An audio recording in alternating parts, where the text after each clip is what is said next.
Bonjour à toi cher ami et bienvenue sur Move to Africa. Dernièrement, j'ai fait une vidéo dans laquelle je vous annonçais mon retour définitif en Afrique. Et oui, maintenant ça fait plus d'un mois, un peu plus d'un mois que je vis en Afrique, notamment en RDC, République démocratique du Congo. Et suite à ces vidéos, j'ai eu plusieurs commentaires, des commentaires gentils, des commentaires un peu méchants, voilà. J'ai eu un peu de deux. Et donc je vais profiter de cette vidéo où je suis en train de ranger mes affaires après une interview réalisée en France. Donc c'est ma dernière interview réalisée en France. Donc j'ai filmé quelques rushs de moi en train de ranger un peu le studio que j'avais loué. Et je profiterai de ces images-là pour répondre à certains commentaires. Donc c'est parti tout de suite. Je commence avec la première vidéo que j'ai publiée un peu avant mon retour. Donc le premier commentaire. Mon frère, notre génération, on est plus conscient que nos vieux qui nous faisaient croire que l'Europe est le paradis. Moi, dans 3 mois, je serai de retour au Congo, précisément à Lubumbashi, bien que je suis quinois de natif. Très bon commentaire, hein. Il faut savoir que la République démocratique du Congo est vaste et j'ai jamais compris pourquoi les gens voulaient forcément s'agglutiner à Kinshasa. Et je vous assure, dès mon arrivée, j'ai fait un voyage à l'intérieur, notamment à Mwanda. J'ai vu les villes de Matadi, la ville de Goma. Et pour la première fois, vraiment, je suis né à Kin. J'ai vécu 16 ans à Kinshasa avant d'aller en Europe, mais je n'étais jamais sorti de Kinshasa. Les Kinois n'ont pas cette habitude de voyager à l'intérieur. Et quand tu commences à voyager à l'intérieur du pays, tu te demandes, mais pourquoi on est si fier de vivre à Kinshasa? Parce que ailleurs aussi, c'est des villes respectables, c'est des villes dignes de ce nom.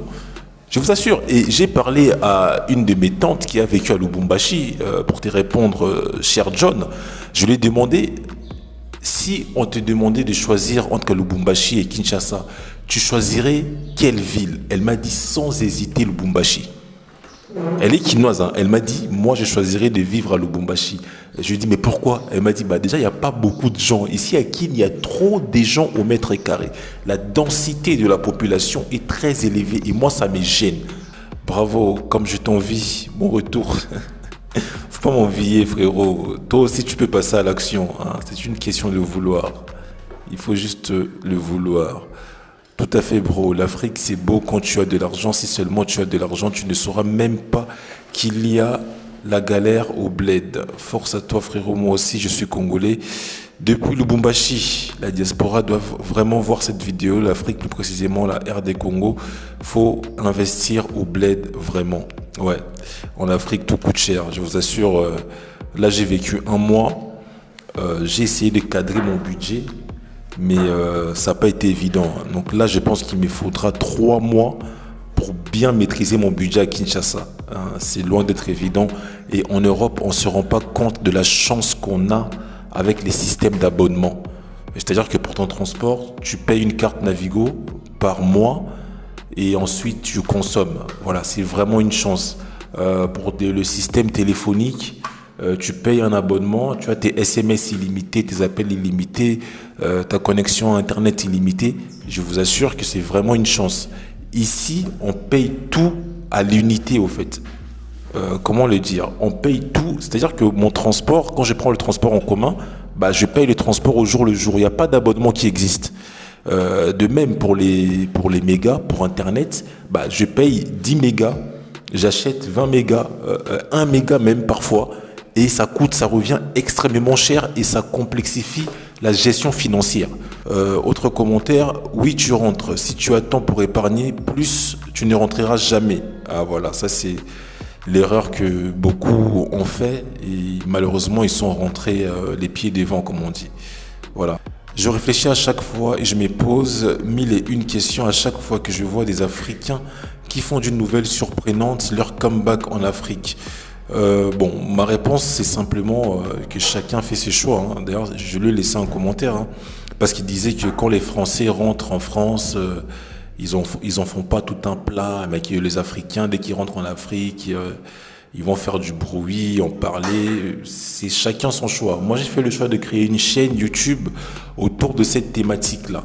Voilà, c'est mon choix. Pourquoi? Parce que je veux fédérer les Africains, les encourager à retourner vivre en Afrique idéalement, ou du moins à voyager en Afrique, à acheter des produits africains, hein, ce qu'on appelle communément le patriotisme économique.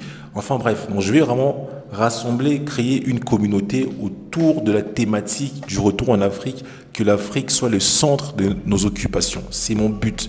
Donc pour cela, je dois montrer mon déménagement, comment je quitte la France pour déménager en Afrique. Ça aussi, c'est mon choix. Donc tu es libre de trouver surprenant que les Africains fassent des vidéos de ce genre, mais accepte aussi ma liberté de faire le choix de publier cette partie de ma vie, de la partager avec des personnes qui, je suis sûr, seront inspirées par cette histoire. Hein. La preuve, les commentaires, les gens me félicitent, les gens me disent aussi que ah oui, moi j'ai ce projet-là. Donc voilà, et détrompe-toi, il y a beaucoup de Français qui font des vlogs et des vidéos comeback en France. Tu n'as qu'à faire une petite recherche sur YouTube, je rentre en France, tu verras beaucoup des Français des souches qui filment leur retour en France.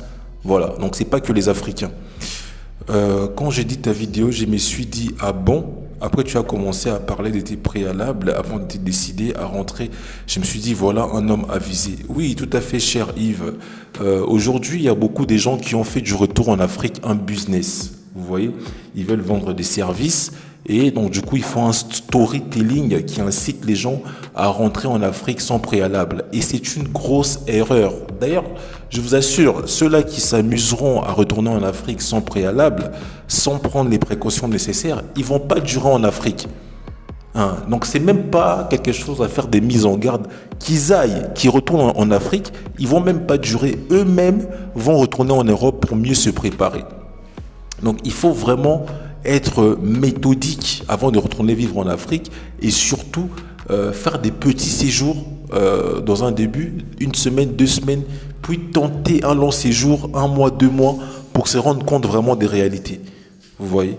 Parce que là, je vous parle là ça fait 1 semaine que j'ai pas d'électricité. Pourtant, on m'avait promis que le quartier où j'habiterai, il y aura du courant, tout se passerait bien. Donc c'est d'autres réalités, c'est vraiment d'autres réalités. Et je ferai des vidéos qui détailleront un peu ces réalités-là. Voilà, tu as rendu ta carte définitive. J'ai pas compris ce commentaire. Il faut rester là-bas en France. N'y rentrez pas, c'est pas bon. N'y rentrez pas, c'est pas bon. Je lui demande pourquoi, il me dit il faut rester en Europe pour gagner beaucoup d'argent. Mon cher. Je sais pas. Tu vois, le retour en Afrique, moi je suis pas naïf. Hein. Je me dis pas que je vais arriver en Afrique et dans 2 mois, dans 3 mois, je serai millionnaire. Non, absolument pas. Ça demande beaucoup de travail. Déjà, il faut s'intégrer, il faut se refaire un réseau, il faut connaître le pays. Ça demande énormément de travail et de patience. Ok? Mais me dire qu'il est plus facile de se faire de l'argent en Europe qu'en Afrique, c'est pas une vérité. Ok, ça dépend des personnes, ça dépend du milieu que tu fréquentes, ça dépend énormément des choses, de ton réseau. Tu vois, moi, par exemple, pour moi, en Europe, j'ai essayé plusieurs business et je t'assure qu'aujourd'hui, par rapport au milieu que je fréquente, par rapport à mon histoire, pour moi, il est plus simple de m'enrichir en Afrique qu'en Europe, mais beaucoup plus simple. De manière générale, il est évident qu'actuellement, l'Europe est en déclin. Il est évident, je ne vais pas énumérer le fait, mais ça se voit que le monde est en train de tourner. Donc moi, je te conseillerais de ne pas rater le train. On ne rentrait pas simplement en Afrique pour faire de l'argent ou pour quelqu'un, pour impressionner les gens, pour montrer que vous êtes panafricain. Il faut vraiment que vous ayez une conviction profonde.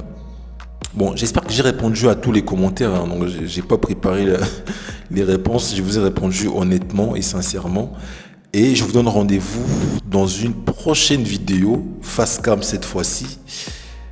Très bonne journée, n'oubliez pas de liker, abonnez-vous. Je vois que le nombre d'abonnés ne cesse de grimper.